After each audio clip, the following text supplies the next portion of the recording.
In theory, it sounds good. And hell, in theory, it could actually work. But it still requires a united people for it to be large enough to have any real effect. Another point of this is you're straying dangerously close into the very territory that started a lot of this stuff with the vid, the whole essential versus non-essential worker, and granted, government forced that issue, but this is what you're asking people to willingly do now. You want people to willingly give up their livelihoods and risk the possibility of losing everything they own. And yes, we make the point that if we don't do something, we're going to lose it all anyways. But my point is that none of these options that we come up with can work without unity.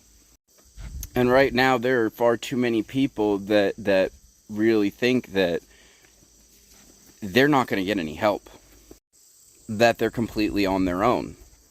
We hear the term thrown around all the time, nobody's coming to help. There's no resupply. There's no aid. And it's right. There's no outside help coming. There's no outside aid. There's no reinforcement outside of ourselves. So if we don't do this shit ourselves, then we basically just passively sit by and watched it all happen. There's a passive middle ground that regardless of politics, the people themselves can meet upon, because it's going to serve their best interests. And that's the people themselves, the public sector. Who's more interested in bettering the quality of the people's lives than the people themselves? You're right. There's a certain dependence upon the system, upon the government, and all their policies.